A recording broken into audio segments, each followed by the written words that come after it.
Hello, so we're here today with Ulisses Schlosser.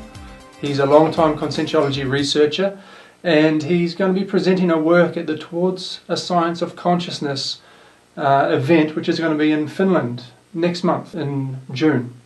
Ulisses, tell us a little bit about your work. What's the basic idea of your work? This work is about the paraphenomenological methodology. It's a methodology in conscientiology. It's an endeavor to try to help the foundations of conscientiology, specifically in the problem about the psychic phenomena.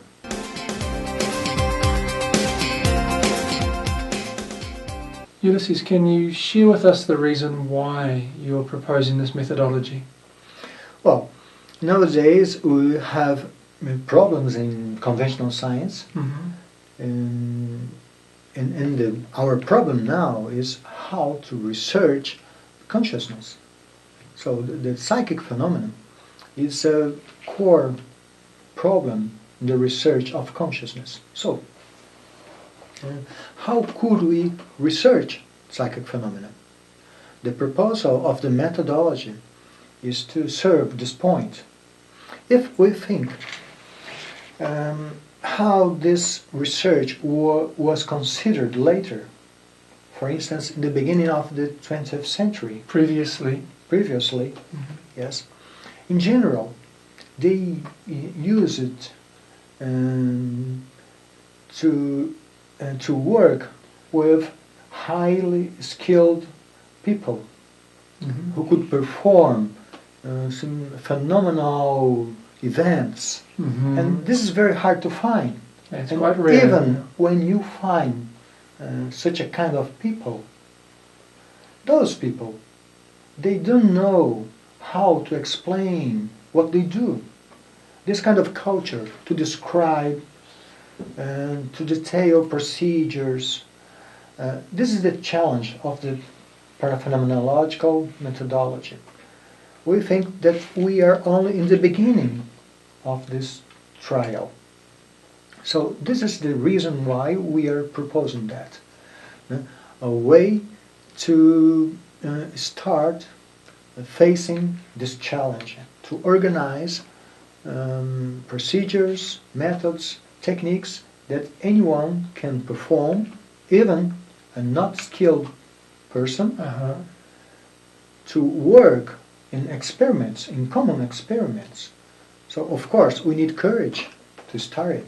Let's see if those possibilities of consciousness really exist.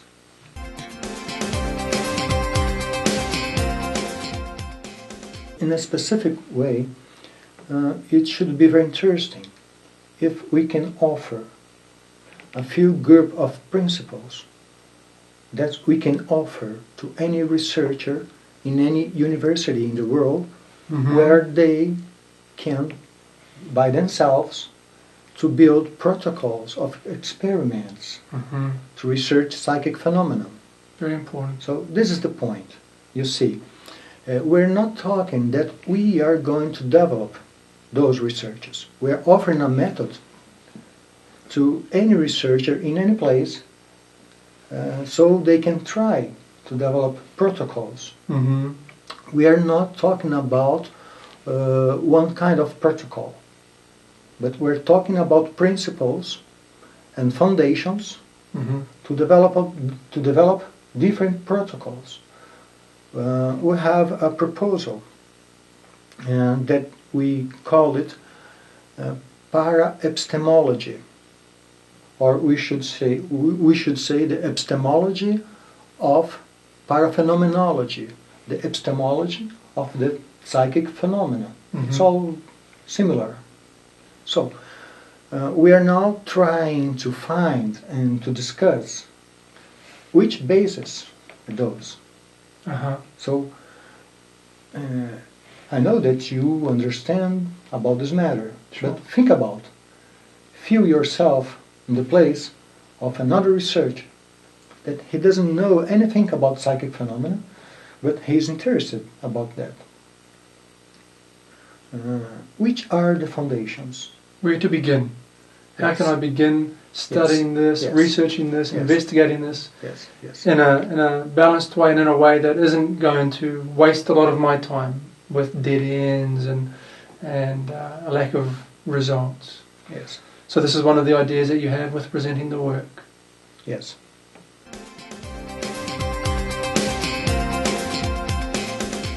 So Ulysses, in your work, the idea of the power of percept is really important. Can you explain to us a little bit about that idea?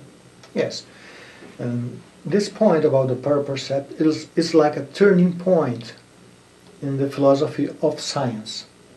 Because in the origins of science, René Descartes, he created a kind of proposition where the world we are able to observe is objective.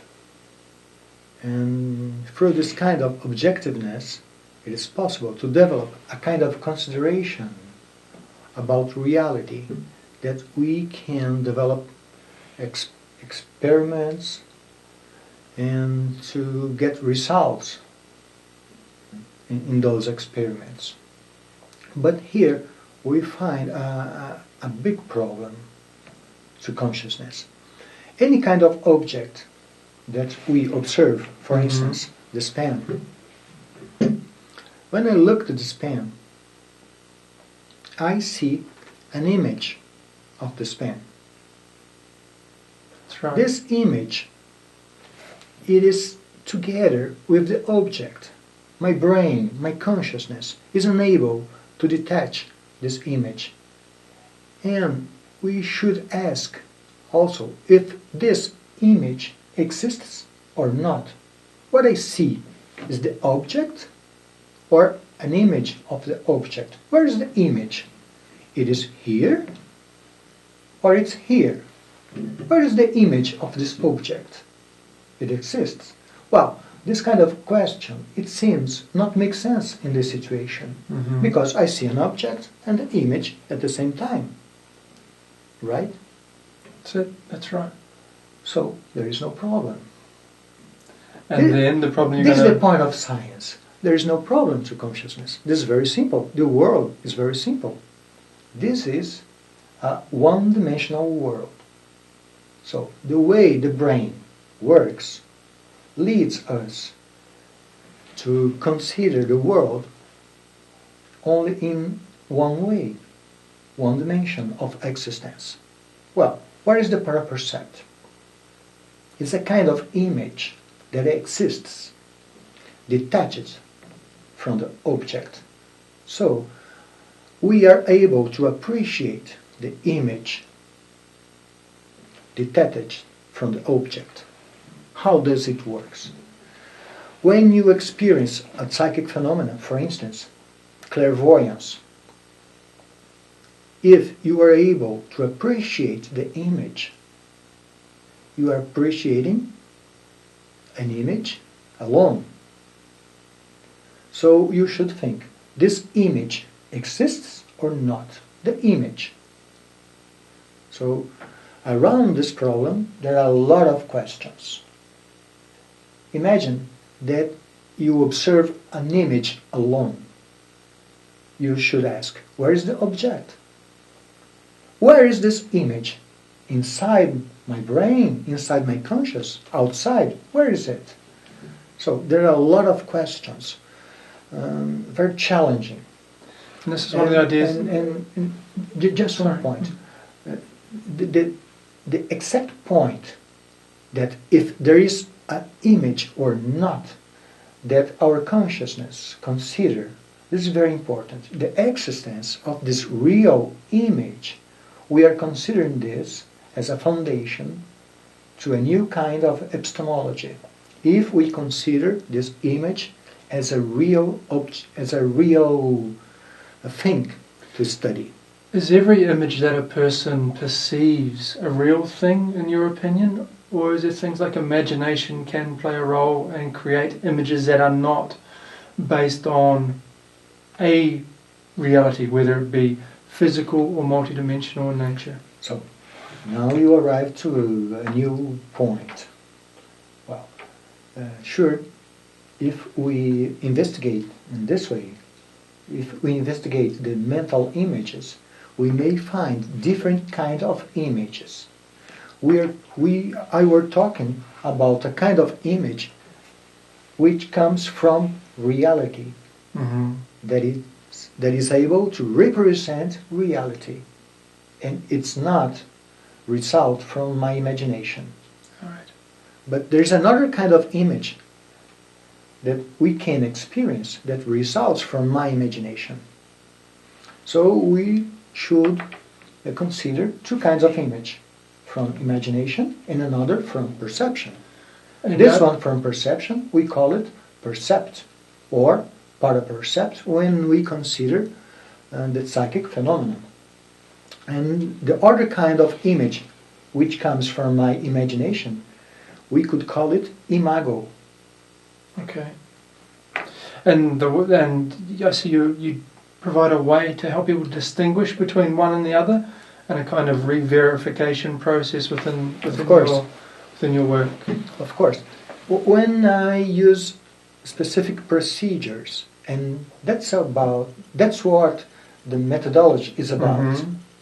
When we use specific procedures to act over those images, we can observe the different reactions from those kind of images.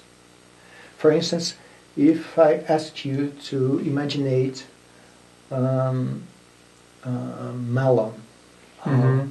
a yellow melon, Okay. Mm-hmm. and if you try to make exercises over that image, you will have a few results.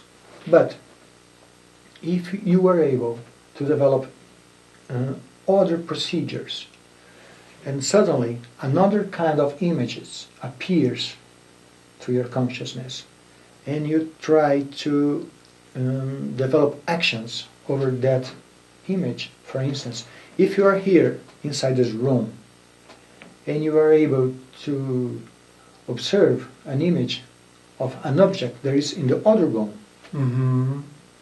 and if you use your energies, if you begin to use the possibility of this coincidence between the physical body and the psychosoma, you can start to perceive, to use your perception in another way, and that image is possible to become clear, and you can observe it. And you can also use those experiments. Well, this kind of experiment, Mm-hmm. it's famous.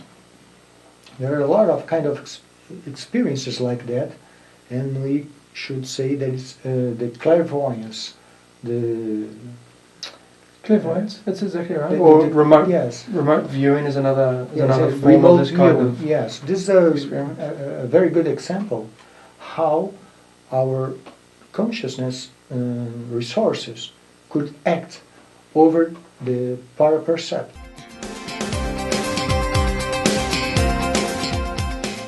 Ulysses, one of the major points of your work is to present a methodology, a paraphenomenological methodology. Can you explain that to us briefly?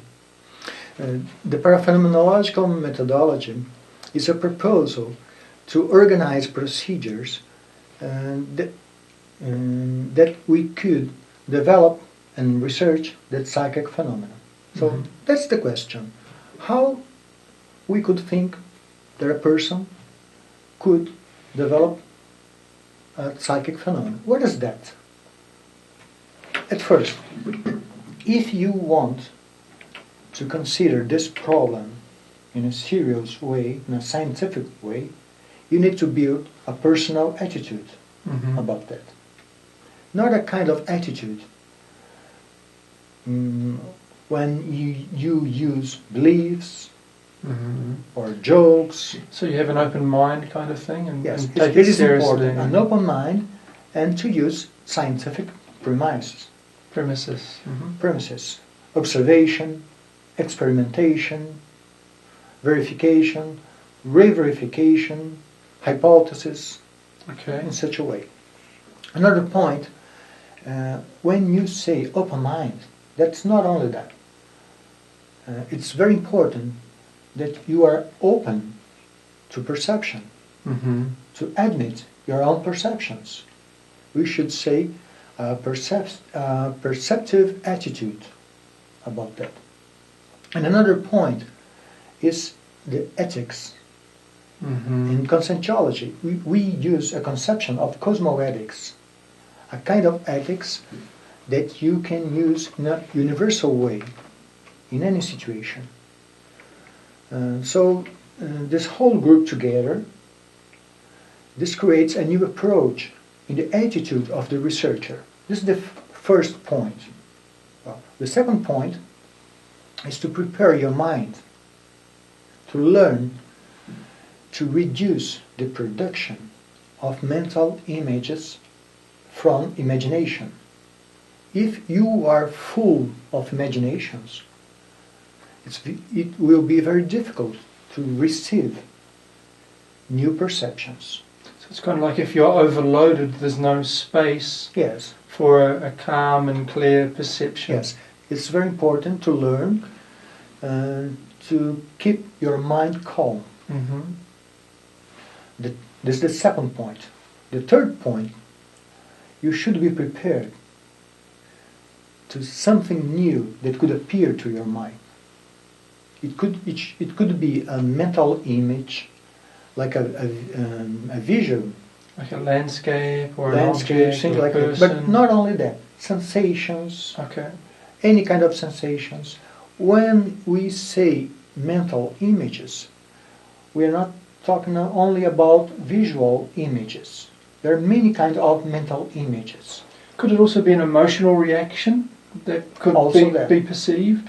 Yes, but images from energies, from the sensation of energy, it creates a specific kind of mental image. The smell, the sounds you hear, all that phenomena are kinds of mental images. We should say auditive images. You see, this is not a visual image. It's important You see? to emphasize. So when you have the sensation of energy, you don't see the energy, you have the sensation. And this sensation creates a kind of mental images that you register in your memory. So when all those images come to your consciousness, they appear to you suddenly. So this is the third stage, the activation of the mental image. It appears to consciousness. The fourth stage of the methodology, it's a kind of re-education when the person learns to deactivate stimulus, deep stimulus, which could interfere in the physiology of the parapercepts, of the images from reality. If you are receiving images from reality and you are creating interferences in those images, so you are doing a kind of contamination. A distortion of... Yes, a distortion. So it's very important to educate deeply consciousness, to learn to receive perceptions. And the next point, the fifth stage, is what we call the tuning of the parapercept. This is tuning? The tuning of the paraperception. This is the core procedure. Well, imagine that suddenly you see an image that seems very strange to you, and it disappears. And you observe that image only for a few seconds, and you don't know what to do to observe that image for a longer time. duration. You don't know what to do. So the methodology is dedicated to that. What to do to observe an image and to make the psychic phenomenon lasting and clearer also.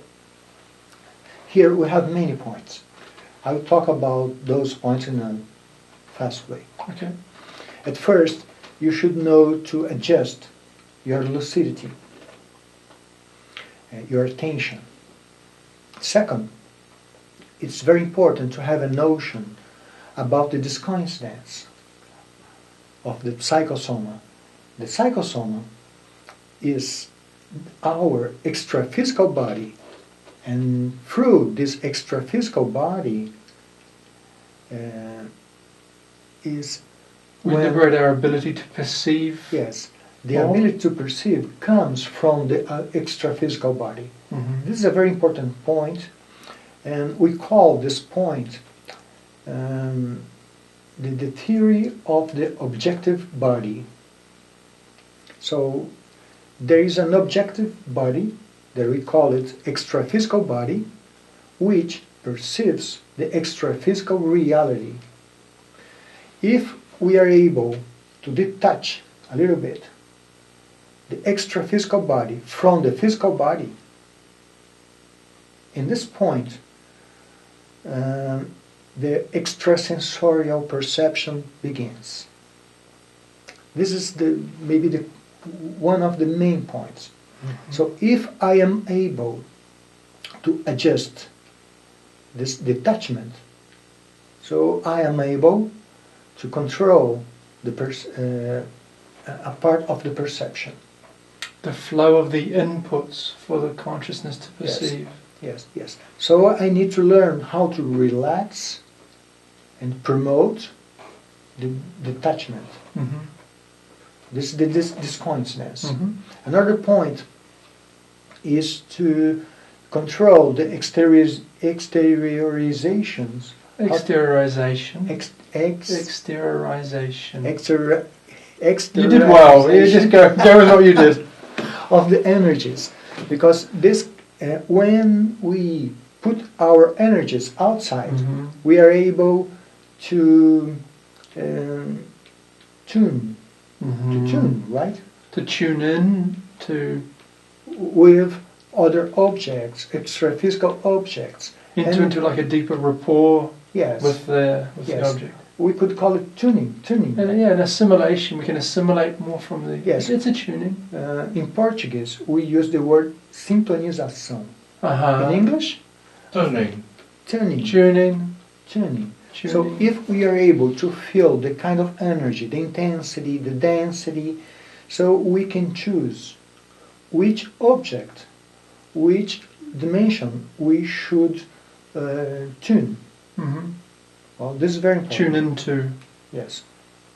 Another point is to use the special abilities of our para-brain, beyond the physical brain. Wow. Maybe this should be a more complex maneuver, procedure, but it's not difficult to develop. If you are able to relax and feel your capacity of thinking and to execute procedures, mental procedures, in the state of relaxation, you will discover by your own self that you can operate from your parabrain. We call it parabrain because it is the brain you use when you are outside of the physical body. Mm-hmm. So using the parabrain is very important to operate the paraperception, the perception of the psychical phenomena. Makes sense. You see? So far, we talked about a few procedures mm-hmm. That you use for tuning the parapercept. This is the core general procedure. Regarding the methodology. Now think about it. How to explain that to people in general? Those procedures are possible to be learned, to be taught in schools. Well, our proposal is to develop protocols where people should experiment those skills in a systematic way and to experiment those perceptions. This is the main proposal of the methodology.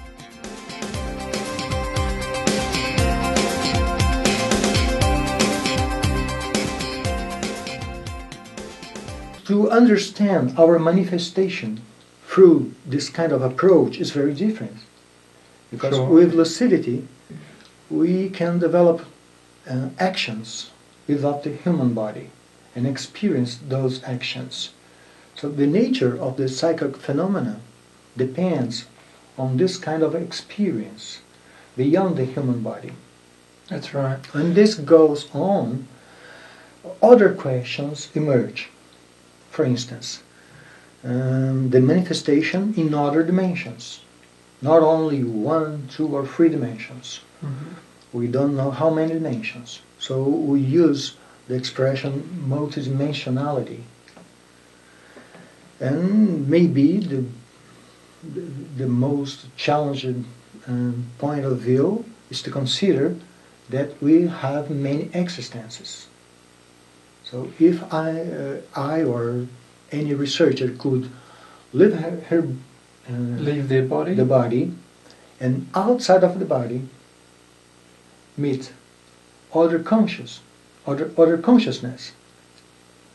who now doesn't use the physical body like her grandfather or grandmother, we should think that those people who live outside the body have past existences. So there's this continuity in the Yes. existence of the consciousness. Yes. So it seems So- that consciousness doesn't die. Yes, all that together is a new paradigm. Mm-hmm. And the interesting part of the paradigm is that, of course, this theory is involved, but one of the main principles we talk about is the principle of disbelief. So not to believe anything, but to have your own experiences. So to apply techniques, for example, to leave the body, to have your own out-of-body experiences. Yes. And see for yourself these things. Because one thing is theory, and the other thing is actually applying that theory, which is a consciousness, and it's inevitable and unavoidable for us to do. But in terms of researching this, your idea is to present a framework so people can actually, researchers, independent researchers or otherwise, can study this phenomena and expand humanity's level of knowledge about paraphenomena.